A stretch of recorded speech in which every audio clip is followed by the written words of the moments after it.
Muito boa noite a todos.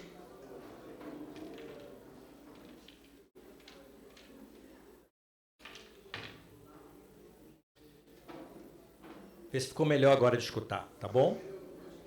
Melhorou bastante, né? Tá bom. Sejam todos bem-vindos a Deolinda Amorim, a Casa da Cultura Espírita Deolinda Amorim. Vamos se chegando devagarinho, sentando, se acalmando, né? Acho que eu já falei aqui, nós tínhamos uma companheira que ela começava a falar bem assim, tava tudo aquilo agitado, ela, olha só, vamos chegando, aí todo mundo ficava calminho, né? Mas é assim mesmo. Ela também falava assim, melhor que tenha o ruído nos lábios do que o ruído na mente, né? Porque o ruído nos lábios a gente cessa, na mente não, né? Hoje eu escolhi uma página, eu escolhi um livro diferente e uma página diferente. Não foi assim na sorte, não. Eu escolhi. É do livro Vigiai e Orai, do Bacelli, do Irmão José. Psicografia do Espírito Irmão José. E o título é Morte. Não pranteis em desespero aqueles que te antecederam na grande viagem. A morte é indispensável à renovação de todos os seres e de todas as coisas. Se não morrer, a semente de trigo não se transforma em pão. A vida no corpo físico é simplesmente um estágio dentre os muitos que o espírito efetua em sua jornada para Deus. Sobre a terra, os homens desfrutam temporariamente da companhia um dos outros. Quando alguns espíritos chegam, outros partem, tornando-a a pátria verdadeira. A separação definitiva entre os que se amam jamais acontece. Não questiones os desígnios superiores com tanta amargura no coração. Transfigura a dor da saudade em obras de amor consagradas à memória dos entes queridos que partiram. Vamos orar, meus companheiros. Vamos elevar os nossos pensamentos o mais alto possível.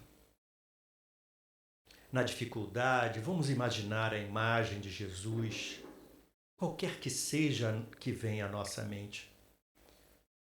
Mas a figura do Mestre, que nos estende a mão, que nos olha com carinho, que chega até nós no seu olhar, no seu andar suave, com movimentos, com gestos celestiais, pois ele mesmo diz que ele e o Pai eram um só.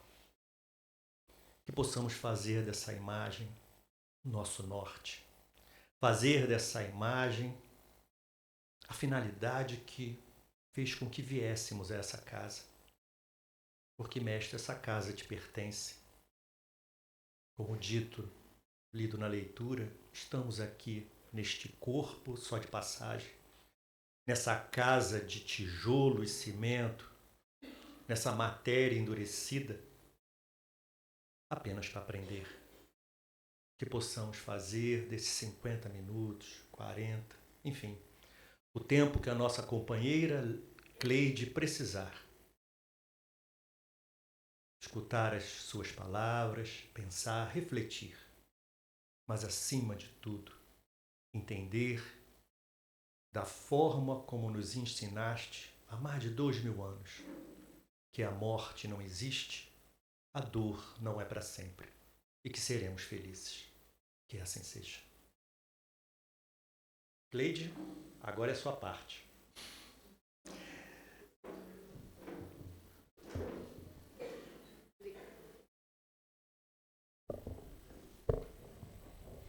Vou virar só um pouquinho aqui. Isso, por causa do pessoal ler, senão ficou muito torta. Acho que tá bom. Oi, tá bom? Tá.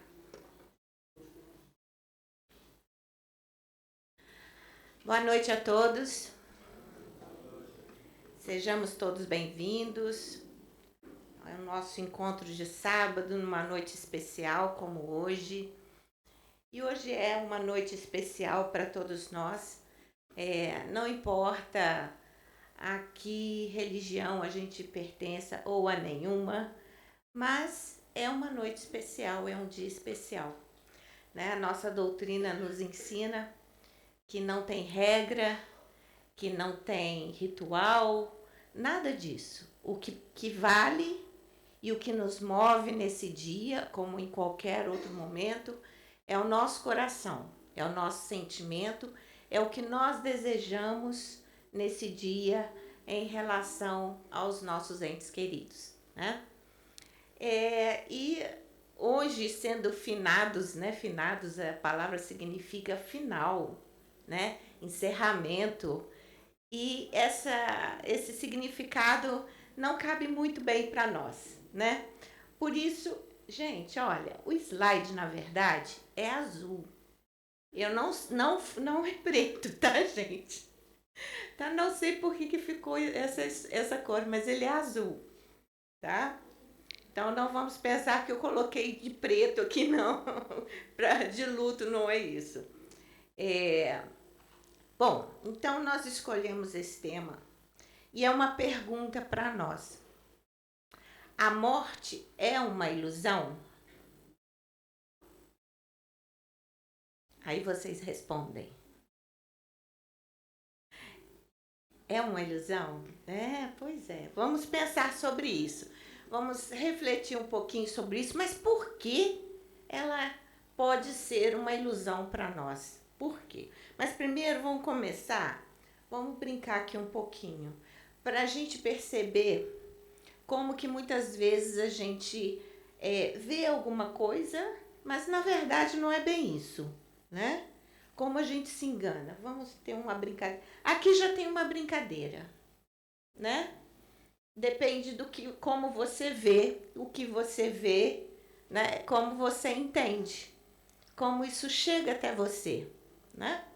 Alguns vão olhar a taça, outros vão olhar dois perfis, né? E, na verdade, ambas as coisas estão certas, né? Mas vamos brincar aqui um pouquinho. Agora vocês vão olhar para esse pontinho preto aqui por alguns segundos, sem piscar, com o olho fixo, no pontinho preto.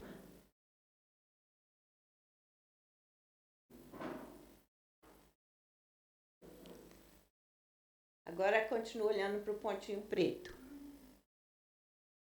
O que aconteceu? Mas o que aconteceu com eles? Eles inverteram. Mudou de lugar, né? O azul, que era aqui, vocês viram depois do outro lado. E o laranja do lado de cá. Não fica perfeito não, mas, né? Quer ver? Vamos de novo. Olha sem piscar no pontinho. Tem que olhar o pontinho preto, porque se não olhar para ele, a imagem fica dançando. Viu? Ele trocou de lugar, né? Não volta perfeitinho, não. Tem mais um pra gente brincar aqui. Pontinho preto.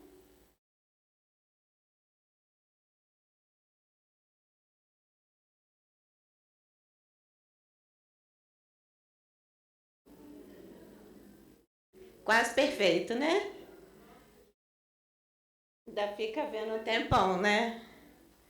Esse aqui olha, gente, eu já esqueci um pouco. Eu sabia explicar perfeitamente como isso acontece, mas eu já esqueci. Mas acontece que a nossa retina, ela retém a cor complementar. Então, a gente tem o círculo cromático, né? E as cores opostas são as complementares. Então, é o vermelho com verde, o azul com laranja e o amarelo com violeta. E os tons, por isso que não sai perfeito, né? Conforme o tom. Na verdade, nem é o vermelho, é o magenta.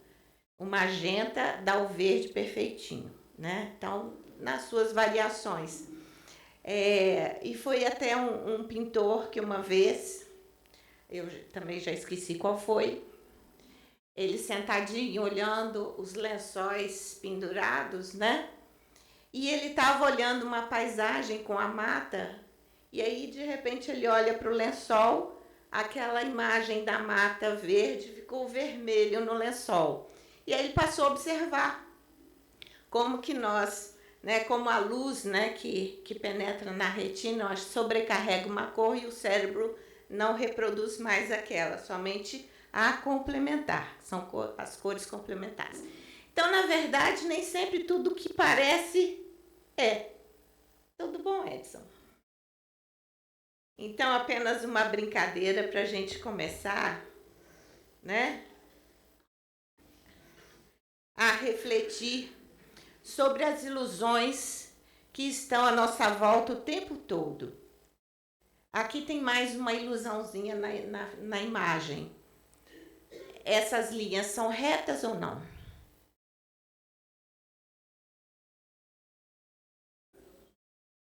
As verticais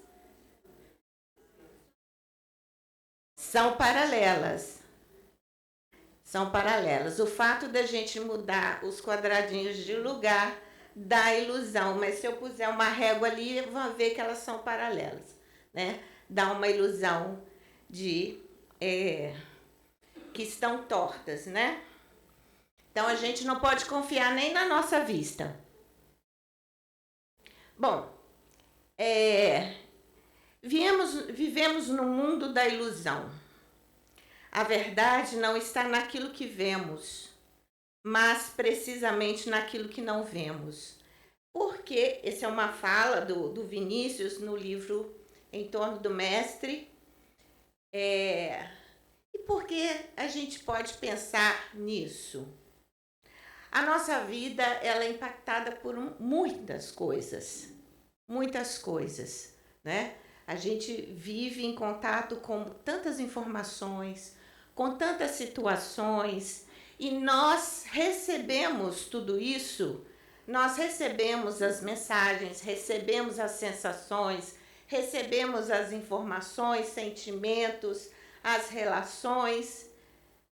Cada um de nós recebe de uma maneira que lhe é própria, que lhe é peculiar, dentro dos recursos que eu possuo. E cada pessoa tem seus próprios recursos, sejam intelectuais, emocionais, culturais, né? Então, esses recursos que são pessoais vão dar os elementos com os quais ela vai absorver essa influência que vem de fora. E aí ela vai construir o seu entendimento da vida, o seu entendimento das coisas, né? A gente pode olhar uma paisagem ou uma cena, alguma coisa, e eu achar lindo, maravilhoso.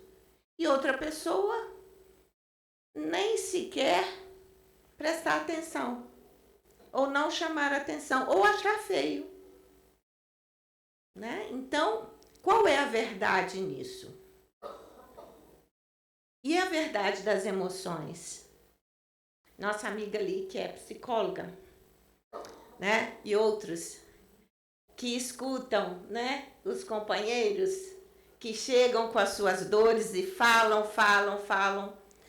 E pode até observar que em situações semelhantes, o fato é o mesmo, um fato traumático é o mesmo, e as pessoas se apresentam completamente diferentes, né? E lidam completamente diferente daquilo. Dentre todas as ilusões que nos cercam, a maior e a de mais sérias consequências é a morte. Nada nos parece mais real e verdadeiro do que ela. É o epílogo fatal da vida, segundo o juízo geral. Tem uma frasezinha que todo mundo fala. A única coisa certa... Olha só. E a gente vai repetindo conceitos, e a gente acaba construindo uma ideia, e a gente passa a crer nesta ideia, né? Mas o que está por trás dessa ideia? Aí que está o problema. Como nós recebemos isso e como nós abraçamos essas ideias para construir a nossa visão de mundo.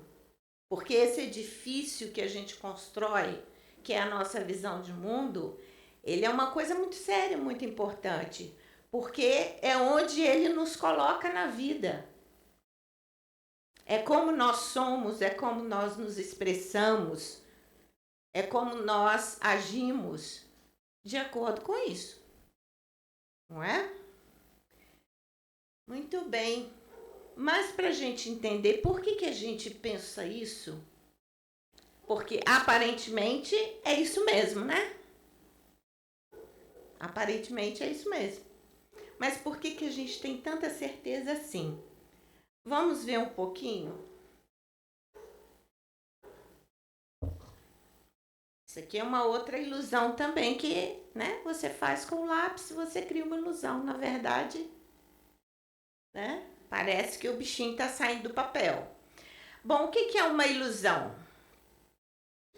Confusão dos sentidos ou da mente. Interpretação equivocada do que é real. O que engana os olhos.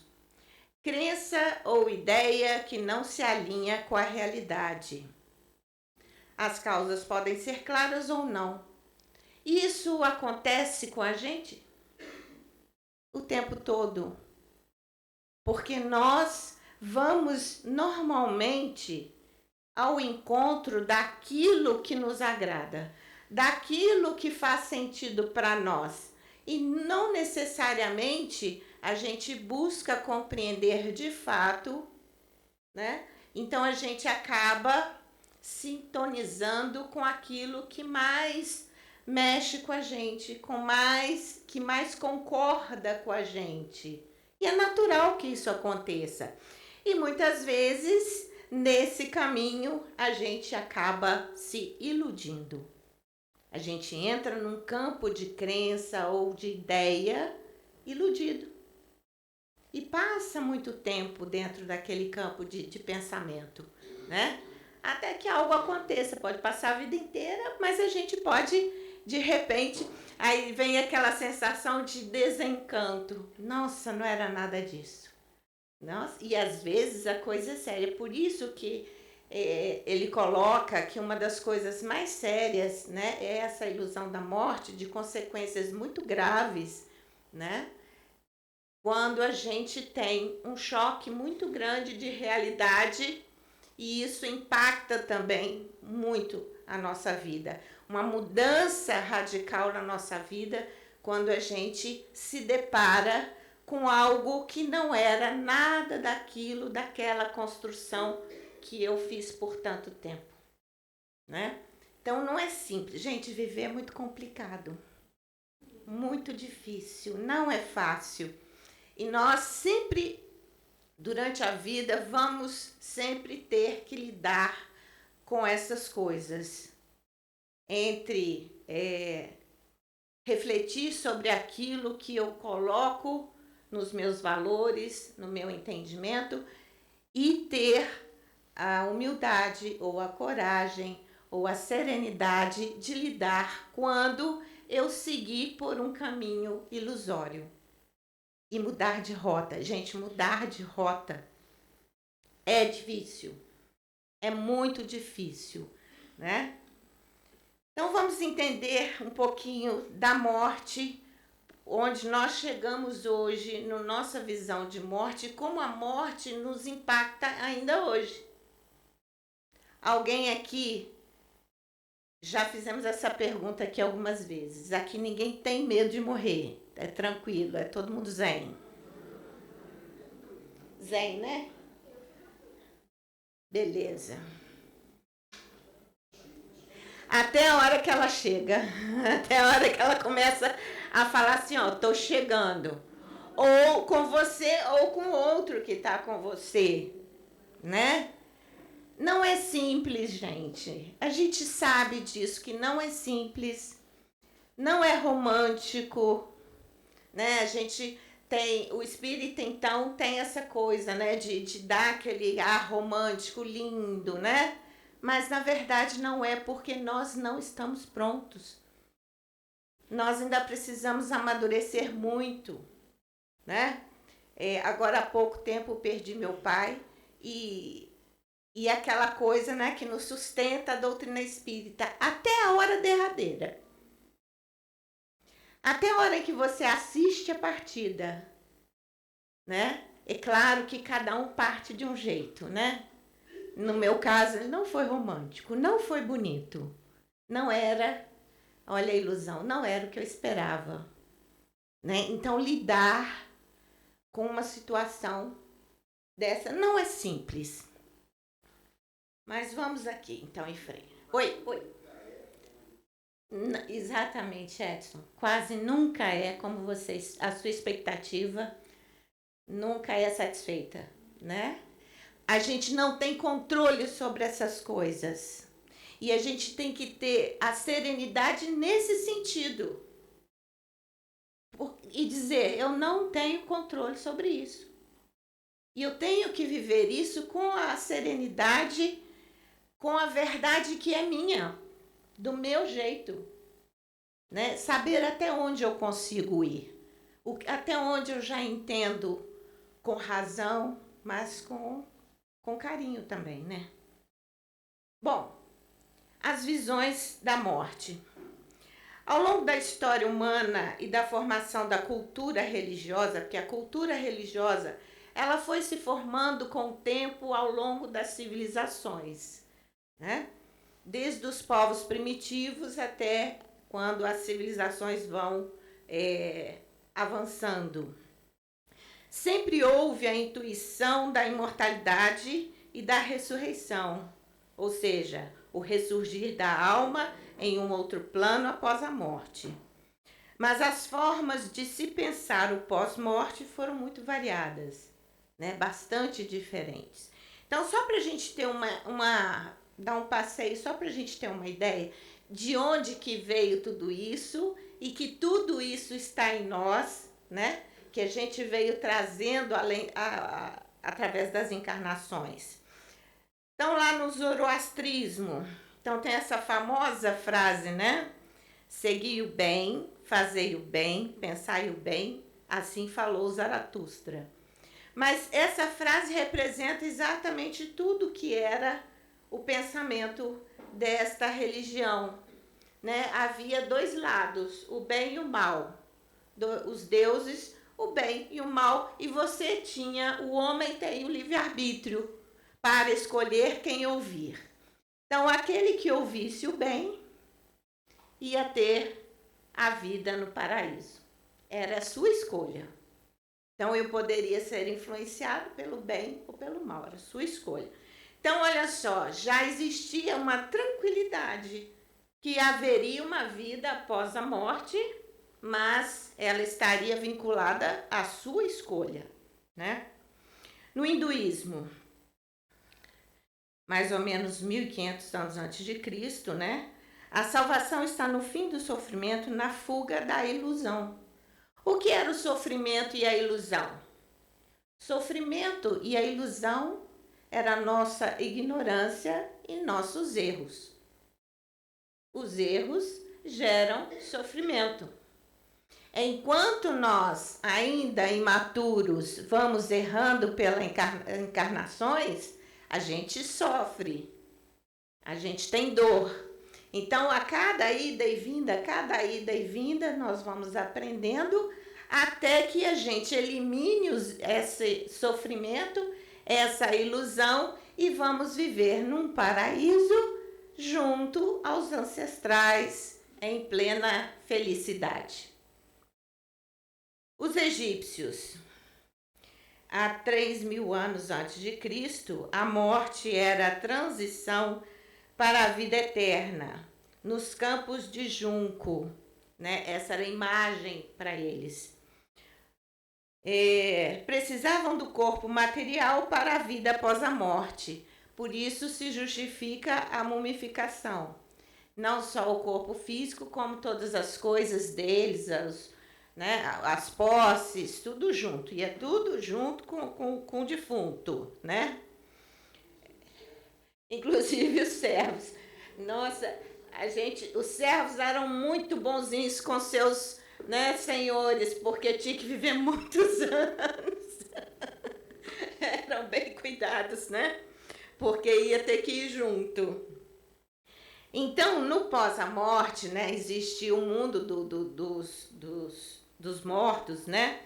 Que Osíris tomava conta, e lá havia, né, vários rituais que eles passavam, e um deles era pesar o coração deles, da pessoa. O seu coração era pesado para saber se ele já tinha atingido o nível de justiça ou não. Então, conforme o peso do coração, né, ele poderia ir para o céu, né, um local bonito, ou para não muito bom. E era a deusa Maat que pesava o coração do povo. Mais uma vez, uma relação com o outro plano, com naturalidade. Todos eles fazem parte da vida como coisa natural.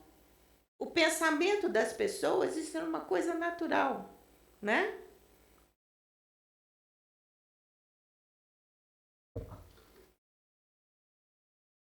No judaísmo, não há muitas informações sobre o pós-morte, né? Foi influenciado por muitas culturas, inclusive pelo zoroastrismo, né, pelos persas. Não há uma referência muito clara sobre a vida futura, mas acreditavam na imortalidade da alma, cuja forma só era conhecida por Deus. Existia lá um local intermediário em que eles iriam aguardar o juízo final, né, para ver se eles iam para o paraíso ou não, né? Mas também essa relação com o pós-vida também era tranquilo. No islamismo, o juízo final é um artigo de fé. Então, existe um momento do juízo realmente em que todos serão julgados para saber se eles vão para o paraíso ou se eles vão lá para o, como é que chama? O mármore do inferno, né? E ele tem uma peculiaridade, né? Que durante esse intervalo, durante esse período temporário em que eles aguardam o juízo, um anjo os visita. Enquanto eles ficam ali meio que dormindo, o anjo os visita e entrevista várias vezes para saber como eles estão, se já arrependeram, se já mudou a cabeça, se já melhorou, para saber, será o seu advogado aí no final, no juízo. Olha só, imagina. Interessante, né? Teve uma vez que, num atendimento, numa reunião mediúnica, um espírito perguntou se eu era o anjo dele. Você veio me visitar. E eu não sabia dessa peculiaridade aqui. E eu passei um aperto para explicar que eu não era um anjo. Depois, né, consegui mais ou menos, depois de um tempo, quando eu fui estudar, que eu vi que eu fui entender o que estava acontecendo. Alguém estava mexendo com ele, conversando com ele, ele achou que era o anjo que estava ali entrevistando, né? No catolicismo, a gente não precisa nem falar muito, que a maioria de nós veio do catolicismo, né? O catolicismo, tá? 325 depois de Cristo, não estão falando, né? Cristianismo do primitivo.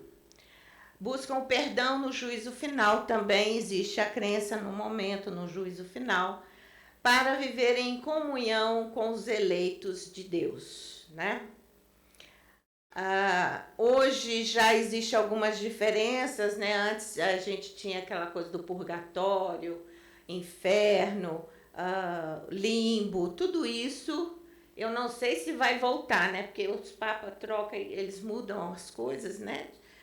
Até então, eles tinham acabado com isso, até aquela visão de que o inferno é um estado de alma, o que para nós faz mais sentido, né? Não é um local definido. A Igreja Batista eu coloquei porque um detalhe interessante, olha só, do século XVII, acreditavam na morte física, que é a separação da alma do corpo, e da morte espiritual, que é a separação da alma de Deus. Então você podia morrer 2 vezes. Então a morte física e a morte espiritual. Quando esse espírito não se liga a Deus ou a Jesus, né? Quando ele não abraça a doutrina, então há uma morte espiritual. E nos adventistas do 7º dia ainda tem algo mais estranho ainda. Se você não abraça a religião, né? Não só existe a morte espiritual, como você depois desaparece. Desaparece. Imagina, gente. Então não existe mais.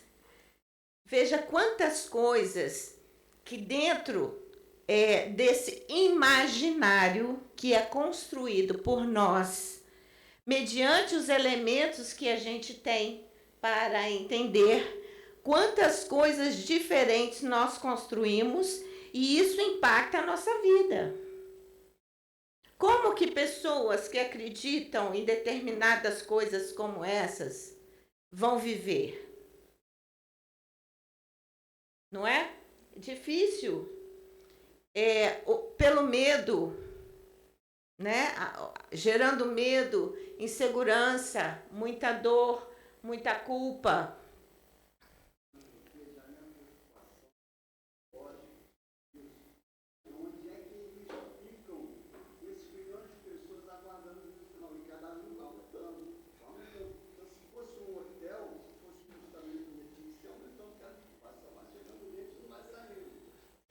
Realmente, Edson, a coisa está ficando complicada. Porque o juízo não chega. E esse povo está esperando. Eu acho que os espíritas vão lá e cutucam. Não, gente, volta um pouquinho, porque vai demorar. Vamos acordar, porque vai demorar. Depois vocês dormem mais um pouquinho, né? Porque tem coisas que não tem... Para nós já não faz sentido, não tem lógica, né? Ele fez um raciocínio em termos de um espaço, né? Mas como ficam esses espíritos? Como eles são cuidados? É muito complicado, né? Ou seja, mais uma vez, tudo isso é o resultado de uma crença que eu introjeto em mim mesma e vivencio aquilo que eu acredito. Porque quando nós partimos, nós somos a nossa crença. Nós somos aquilo que a gente acredita, inclusive em relação a mim mesmo. Então é muito sério, né? É muito sério.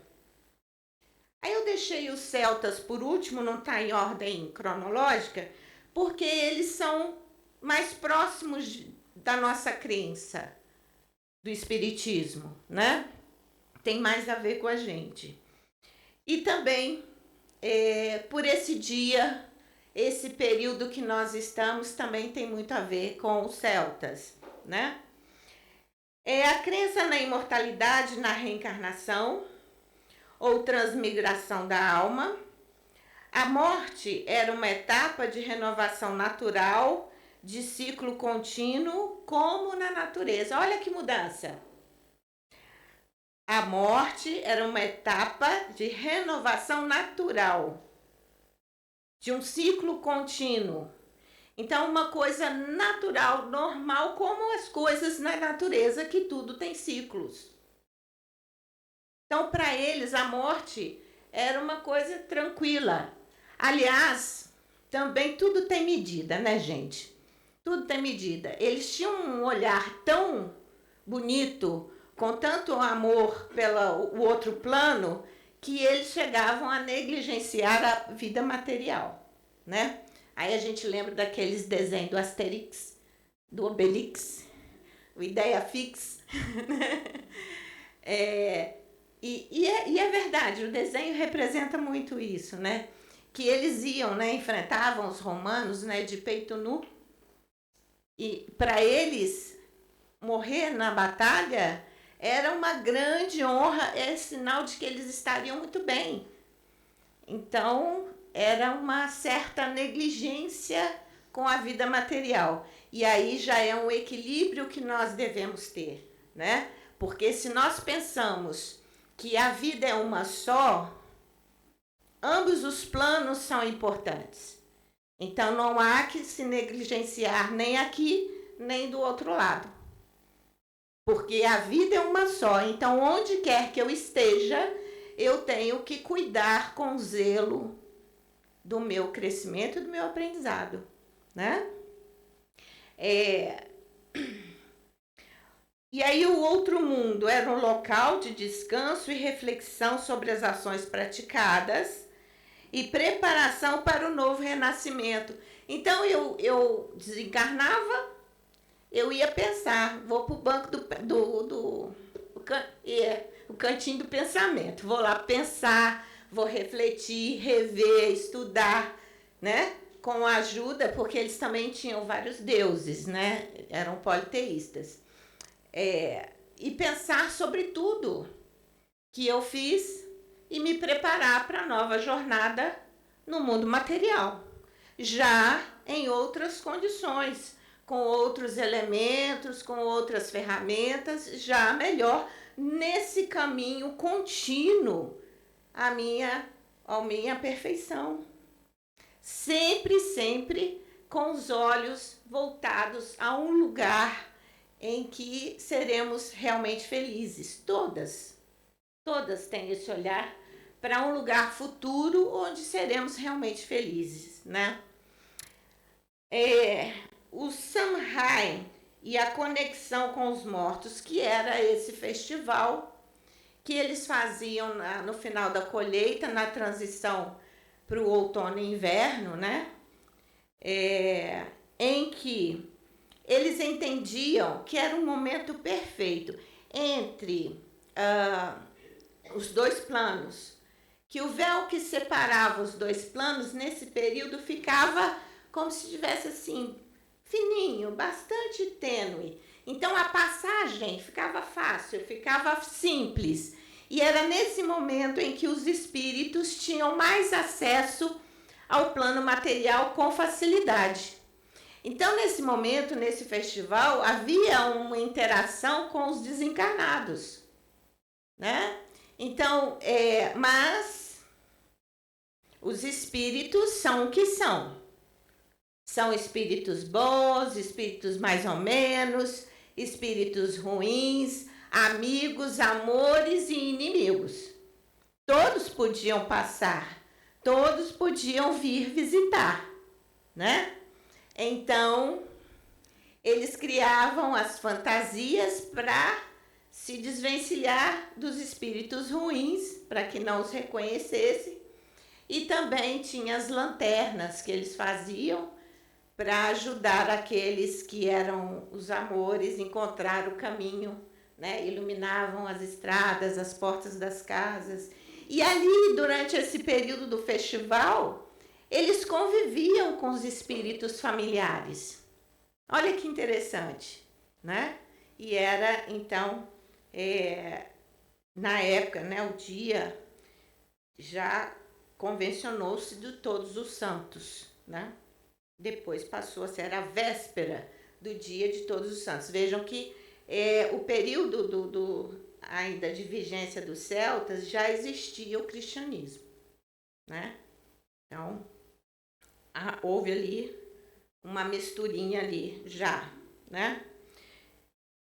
Então, para a gente relembrar tudo isso, e após, com o passar do tempo, e que a Igreja Católica, com a sua força, né, principalmente no Ocidente, estamos falando de nós, vivemos no Ocidente, principalmente no Ocidente, teve uma força, né, muito grande, o cristianismo nas suas diversas apresentações, né? E com o tempo, a gente sabe que a Igreja Católica, né, ficou muito ligada às questões materiais e transformou, por questão de poder da igreja, a morte, quase que materializou a morte em nós.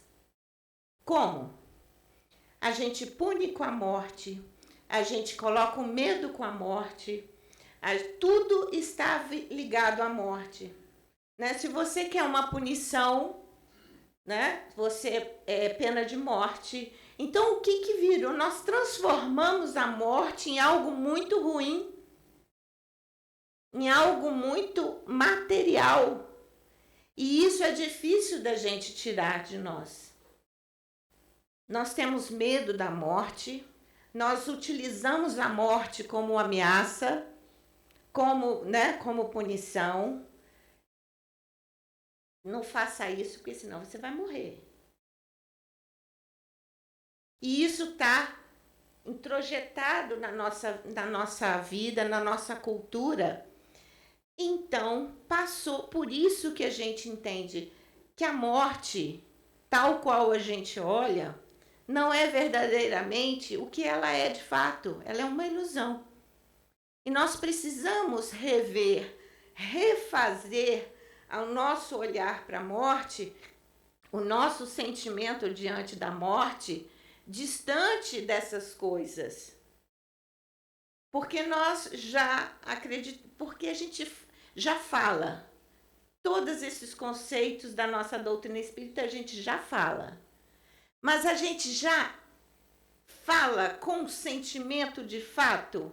A gente já vive de fato esse conceito, essas ideias? Nem tudo. Nem tudo. Veja, quando eu perguntei sobre a única verdade que a gente tem, todo mundo é a morte. A gente respondeu sem pensar. Sem pensar. Mas nós podemos, olha só como a coisa é complicada. A gente não pode desencarnar, começar a desencarnar antes de morrer? Podemos. E podemos morrer o corpo físico sem desencarnar totalmente, não podemos? Também, olha só. Por quê? É um processo complexo. O que é desencarnar? É afastar o espírito, desligar do corpo físico, tá? Então, aquela pessoa muito idosinha, que já está doente. Então, ao longo do processo da doença, o espírito vai desligando do corpo devagarzinho. Ele está desencarnando. Muitas vezes ele vê o espírito, ele conversa, ele sente flutuar, né? Porque ele está desencarnando, mas ainda não morreu o corpo físico. E pode acontecer uma morte bruta do corpo físico e ele ainda está ligado no corpo. E aí é um processo que tem que ser feito com ajuda. Diga.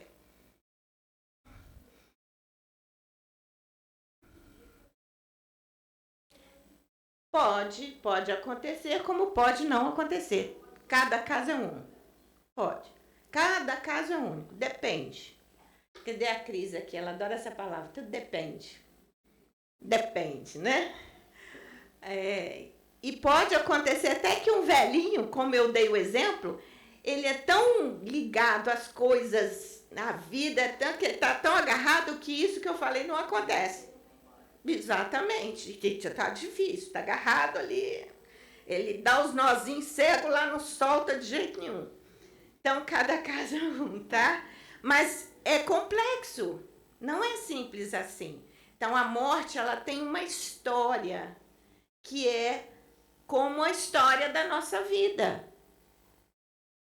Porque cada um de nós passa por esse processo que é a minha história, né? Assim como o meu nascimento.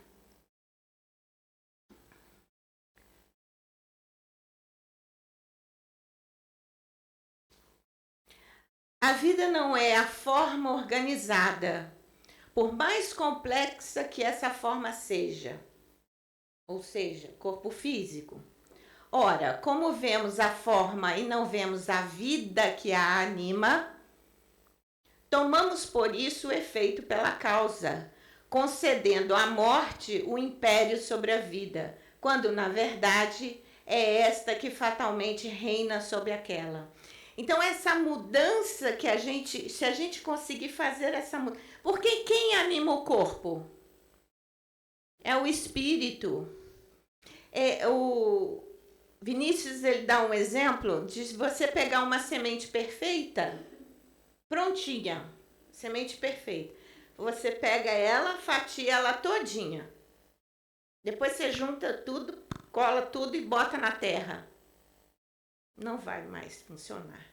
Porque o princípio de vida que existia ali não tem mais. Você quebrou. Então, um corpo sem vida é só um corpo. Então, o que é a vida? A vida sou eu que animo o corpo. Então, é o que a gente não vê. Então, a essência da vida está naquilo que não vemos. Mas precisamos aprender a perceber. A perceber em nós mesmos, a conhecer a nós mesmos, a conhecer através da natureza, das coisas, né? Para que a gente não valorize ou materialize aquilo que não é material. E aí a gente vai ter o sentimento e a resposta a esses momentos de separação completamente diferente. Porque a separação, o luto, ele faz parte, ele é importante. A gente precisa viver o luto. Mas cada um no seu tempo, da sua maneira. Mas se a gente trabalhar essa visão de que a nossa vida é única, seja lá, seja aqui, e que nós só mudamos, né? São ciclos da mesma vida, e que nós não nos perdemos, a gente começa a ter uma reação e um sentimento diferente diante da morte, né? Paulo dizia que na primeira carta aos Coríntios, ele fala assim: quando, pois, este ser corruptível tiver revestido de incorruptibilidade, e este ser mortal, o ser mortal é o corpo, tiver revestido de imortalidade, então cumprir-se-á a palavra da Escritura. A morte foi absorvida na vitória. Morte, onde está a tua vitória? Morte, onde está o teu aguilhão? Já não vai mais nos ferir. Quando? Está no mesmo pensamento dos hindus. Quando eu vencer o sofrimento e as ilusões. Quando eu vencer os equívocos, a ignorância e os erros. Quando eu entender melhor a essência da vida e viver segundo esses princípios, o meu corpo ou o ser espiritual, ele terá total domínio sobre a vida. E o meu corpo ou ser material também será tão sutil que a gente não terá mais dor. Né? A gente imagina um futuro entre não só o nascimento como a desencarnação, será coisas tão sutis, tão simples, assim como a relação entre os espíritos, as visitas de um lado para o outro com uma certa tranquilidade. Falou, Edson, vou ali conversar com o fulano que já desencarnou, né? Você quer ir? Vão. Então tá, a gente vai ali, conversa um pouquinho, depois volta. Mas tranquilo. Porque somos nós que comandamos. Mas só que a gente ainda não conhece as potencialidades que nós temos. Mas a gente pode começar. A gente pode começar, né? Valorizando o que é importante, que é a vida, as nossas relações, e saber que todos nós vamos continuar e que nós não nos perdemos. Tem também numa revista espírita, um espírito que fala desse período do finados e pedindo que as pessoas façam o que quiserem, que não é nenhum problema visitar o túmulo, não. Faça o que dá vontade, né? E ele falou assim, nesse dia é importante que vocês pensem em nós, ele, o defunto, né? Por quê? Porque amanhã vocês serão nós,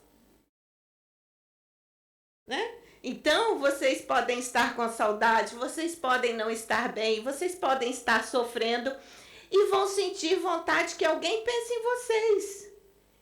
E quando a gente pensa com amor e com carinho e faz aquela corrente, imagina o que chega naquela criatura. Não importa onde você esteja, seja em casa, mas nesse dia, querendo ou não, assim como nós trazemos o ranço das religiões pelas quais nós passamos, os espíritos também. Então esse dia para eles pode ser especial, eles também vão ficar lá, todo bonitinho, veste a roupinha do finados. Está todo mundo lá esperando e a gente não lembra deles, não é? Então, é importante, é um ato de carinho, é um ato de amor.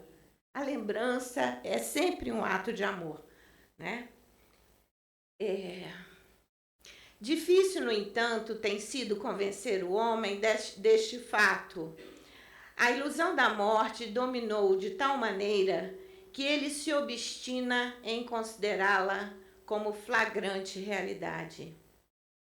Nós manipulamos a morte de maneira muito errada, muito dolorosa, né? E por isso é uma ilusão. É uma ilusão de que vamos educar alguém com a morte, que vamos punir alguém com a morte, quando na verdade a educação do ser é a relação humana, é a educação, é o cuidado em todas as instâncias, é o cuidado da família, é o cuidado da sociedade, é o cuidado do ser humano. Esse é que é o grande processo de crescimento. A morte não pode ser um instrumento negativo na nossa vida. Nós precisamos mudar a nossa visão e deixar de utilizar a morte como ferramenta negativa, mas entender que a morte é um processo positivo, porque já vencemos um ciclo e vamos para o outro, vamos para o próximo, né? Como a gente troca de série na escola e a gente vai se preparar para um novo aprendizado. E a gente tirar as pessoas, né? Como se eu arrancasse o meu aluno da sala de aula e impedisse que ele continuasse o seu aprendizado. Eu estou interferindo na encarnação de uma pessoa. Por isso, nós temos que ter o cuidado com as pessoas, os médicos, a área de saúde, os educadores, porque mesmo que eu não tenha poder sobre a vida do outro, mas eu tenho que oferecer o cuidado para que aquela encarnação seja a mais produtiva e a mais feliz possível. Então, todas as instâncias da nossa vida, seja individual, seja profissional, seja da sociedade, nós temos que cuidar uns dos outros, e cuidar é vida. E quando cuidamos da vida material, ao mesmo tempo, porque estamos juntos e misturados, os dois planos estão entremeados. Quando cuidamos dos dois, né? Estamos cuidando aqui, cuidamos do que estão de lá, porque eles estão junto conosco.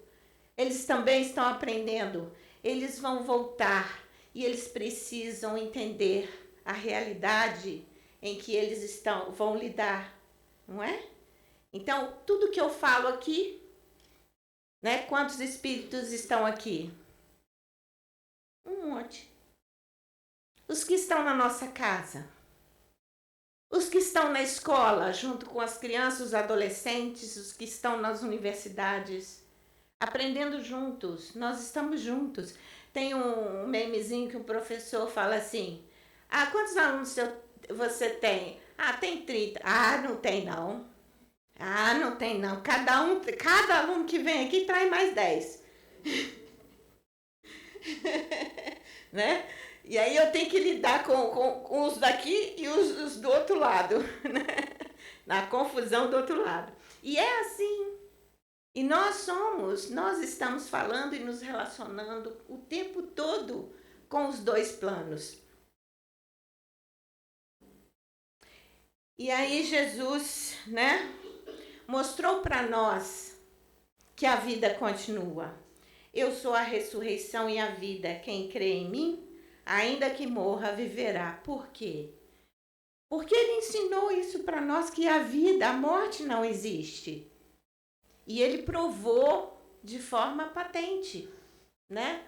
Até seus discípulos, né, cutucou ele lá para ver, é isso mesmo? Né? E não foram só eles, foram 70, foram 500 pessoas que o viu. Mas viu o quê? O corpo físico? Não. Viu ele em corpo espiritual, ou seja, a vida que continua. A vida que continua. E se nós que abraçamos o ensinamento do Cristo, é mais uma coisa que devemos colocar em nossa mente, nosso entendimento da morte, isso. Né? Quando ele fala com Nicodemos: meu filho, você que é doutor da lei, que entende, não entende isso? E nós, vocês que são espíritas, nós que somos espíritas, está tudo aqui. E não entende isso. Eu posso chorar? Posso. Deve. Vai doer? Vai. Mas eu tenho que entender, eu não tenho que revoltar. Né? E nem ter medo. Mas a saudade, ela existe. É uma relação de uma vida, de uma encarnação, né, gente? Então, é difícil? É. Mas a gente precisa mudar e ver que a morte é uma ilusão. Ela não é uma coisa material. E aí fica mais fácil. Mas é devagar, né, gente? Não é de uma hora para outra que a gente consegue mudar. Na hora é difícil. Mas aí devagarzinho a gente vai entendendo. Mas é preciso um exercício. Não é a gente falar e ler. É um exercício de todo dia. Todo dia. Conversa com seus amados. Manda um bilhetinho. Manda um recadinho. Conversa. Né? Abraça com as suas palavras amorosas. E assim, devagarzinho, o nosso coração vai ficando melhor. Né? E devagar a gente vai introjetando essas ideias e saindo das ilusões que trazem consequências ruins para nós. E para terminar, trouxe um texto para vocês, para a gente compartilhar. Na partida, quando partimos sós, deixando na plataforma da vida muitos acenos e lágrimas. Uma nova viagem começa, e mesmo no solitário embarque de desconhecido destino, o invisível se desenha aos olhos. Numa multidão de iguais, ainda só, no encontro de amores esquecidos no tempo da memória, mãos cuidadoras em plantão quase divino velam por nós numa presença quase invisível. Quando partimos para o futuro, deixando na estação retratos do passado, expostos aos olhares de saudade que reverberam em nós. Mas o passado não fica, ele embarca na mesma viagem, na bagagem e na lembrança, traçando os primeiros destinos, Partimos e partimos todos. É a lei. Estações se vão, estações chegam, mas são solidárias numa rede infinita de idas e vindas, de chegadas e partidas.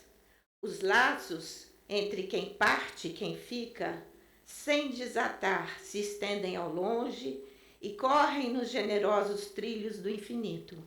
Neles viajam sentimentos e desejos, tristezas e saudades, força e esperança, que nos amarguram e nos sustentam dos dois lados da vida. Quando partimos, somos o que somos. Mas não é a morte, porque a morte seria o fim. É apenas a metamorfose da vida, ensinando a lei do amor no ciclo infinito da paciência divina. Muito obrigada, gente.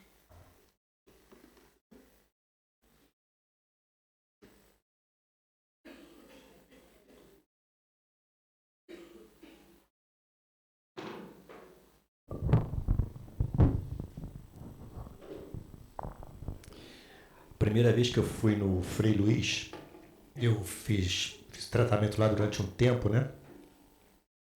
E eu achei curioso porque a gente foi assistir uma palestra do Trigueiro, lembra? O Márcio estava comigo.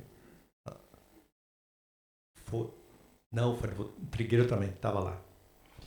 E o curioso é que eu vi algumas pessoas batendo palma, eles batem palma assim, ó. Já reparou? Mesmo lá onde o Dival dava palestra, né, as pessoas faziam assim, né? Então, faz assim, muito bom. Cleide, muito obrigado, muito bom. É um assunto ainda que não é desconhecido, porque todos nós já desencarnamos, todos nós. E vamos desencarnar de novo. E vai, volta, e a gente vai aprendendo a ver isso com uma certa tranquilidade, tá? Vamos aqui aos recados. O primeiro recado, inclusive esses recados que eu estou passando aqui, gente, eles estão aparecendo na vinheta. Então, conforme vocês vão esperar para o passe, eles vão ficar passando aqui, tá? Eu vou só fazer um destaque aqui. Bom, Natal está batendo a porta, né?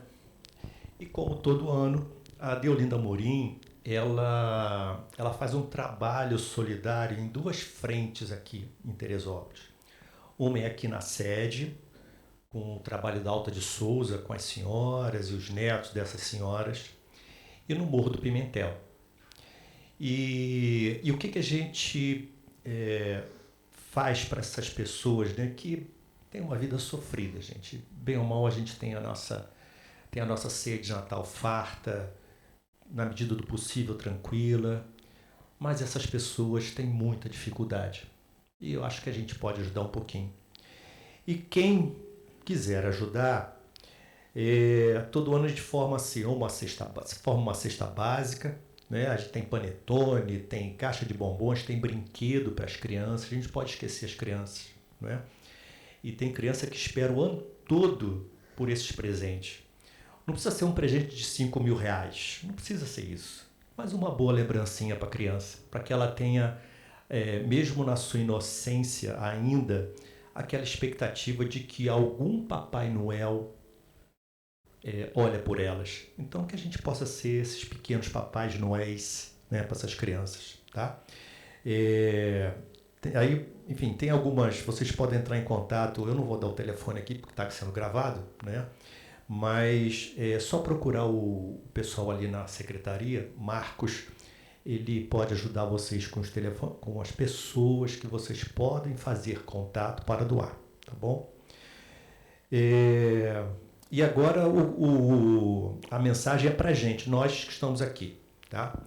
No dia 6 de dezembro, tá? É um sábado, nós vamos fazer a nossa confraternização de final de ano. E é para todo mundo. Quem quiser vir, vai ter uma palestra e depois a gente vai fazer, enfim, um encontro, uns comes e bebes, né? Estão dizendo que vai ter karaokê, inclusive ano passado foi famoso, né? Já tem gente sorrindo porque lembra, né? Então vai ter um karaokê, enfim, então, minha gente, marque na sua agenda, dia 6 de dezembro, depois da palestra, a confraternização de Natal aqui dos trabalhadores e dos visitantes da CCEDA. Inclusive, assim, as pessoas novas que vierem no dia também vão se confraternizar conosco, tá bom? Então é para todo mundo, tá bom? E o próximo aviso é sobre o trabalho da AME Teresópolis, através de uma palestra do Dr. Roberto Lúcio V. de Souza, tá? E o tema é Cuidados em Saúde Mental. Tema muito bom, né? A palestra vai acontecer dia 23/11, às 10 horas, em duas mídias, tá? No YouTube da AME Teresópolis e no Facebook da AME Teresópolis. Então é só citar AME Teresópolis no YouTube e AME Teresópolis no Facebook. Nesse dia 23/11, acredito eu que alguns minutinhos antes, né, Carla, entra aquele sinal de aviso e aguardar por essa palestra, tá?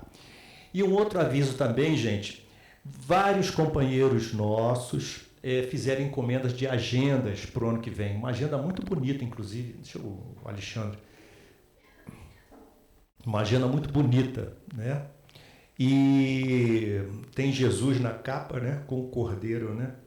E, enfim, quem encomendou, as agendas já chegaram, estão ali sobre a mesa da secretaria, é só passar ali e pegar as suas agendas, tá bom? Obrigado, gente. Aviso, acho que é só isso. Tem alguém querendo falar alguma coisa diferente? É a pergunta. Dessa vez eu esqueci mesmo, tá? Quem nos visita hoje pela primeira vez? Deixa eu ver aqui. Lá no fundo. Qual o nome da senhora? Maria das Neves. Seja muito bem-vinda, Maria das Neves, tá bom? A gente vai entrar no trabalho de passe, mas se depois você quiser conversar com a gente, tá bom? Oi, qual é o seu nome? Dino Bernardino. Tá bom, seja bem-vindo, Dino. Espero que tenha gostado. Também, depois, se quiser alguma informação, enfim, tá? Eu vou ficar por aqui, é só me catar e a gente conversa, tá bom? Vamos agora partir, vamos fazer a nossa prece. E eu vou aproveitar o tema da nossa companheira Cleide e fazer uma lembrança. Todos nós passamos essa semana por uma situação meio difícil, né? No nosso estado, no nosso Brasil, no mundo como um todo, né? O tema morte tem sido tema de troféu, tem sido justificativa para eu tenho razão, eu não tenho razão, está certo, está errado. Mas a verdade é que a gente sabe que para Deus todos somos iguais. O sofrimento é igual. Então a gente tem que tomar cuidado quando a gente pensa em algumas situações de morte para que a gente não contribua negativamente para a situação que está o nosso planeta. Eu falo do planeta como um todo, né? E a gente, por ser espírita ou simpatizante, a gente sabe que nós lidamos com os espíritos. Então, sempre que a gente, de repente, emite uma opinião, a gente coloca no nosso coração alguma dúvida de fé, de esperança, a gente também tira a fé e tira a esperança daquele espírito recém-desencarnado. Que esperança nós damos para ele? Estamos aqui com vários espíritos aqui, vários. Como que a gente contribui para esse mundo melhor? Como que a gente contribui para que a morte seja só uma passagem, um passo além? Porque a morte para a gente, mas é o renascimento para o lado de lá. Cada pessoa, cada espírito que sai daqui, ele renasce em outro plano. E o que esse espírito leva? O que nós podemos contribuir em termos de vibração? Como que a gente pode fazer? Normalmente a gente, eu, Mauro, enfim, quem dirige, a gente pede um companheiro ou uma companheira para fazer a prece. Mas hoje eu vou fazer diferente. Hoje eu vou chamar todo mundo para fazer a prece. E aí, Diz assim, mas Antônio, como é que as pessoas, você vai fazer a prece e as pessoas vão fazer a prece também, vão esperar eu falar? Mas os espíritos não estão aqui também? Como é que os espíritos vão orar? Como é que a gente vai ter certeza que os espíritos vão orar? Porque existe uma oração que todo mundo conhece, de uma forma ou de outra, todo mundo conhece, todo mundo sabe, que é a oração que Jesus ensinou lá no monte, que é o Pai Nosso. Esse todo mundo conhece. Mas muito mais do que vocalizar a prece, a gente precisa sentir que cada verbo, que cada consoante, que cada vogal que saia da nossa palavra, saia com sentimento, que saia emoção. Como disse a Cleide, tem vários espíritos aqui que estão de terno, bem vestidos, para sentir a gente. E o que a gente devolve para eles? Eles sentem, meus amigos, eles sentem. Eles não têm mais o nosso corpo. Então que a gente possa, todos nós, encarnados e desencarnados, rezar o Pai Nosso, mas com vida, como disse Jesus, com amor. Pai nosso que estás no céu, santificado seja o vosso nome. Venha a nós o vosso reino, seja feita a vossa vontade, assim na terra como no céu. O pão nosso de cada dia nos dai hoje. Perdoa as nossas ofensas, assim como nós perdoamos. Não nos deixeis cair em tentação, mas livra-nos do nós. Amém. Que todos nós procuremos ser espíritos melhores. Boa noite a todos. Vamos para o passe.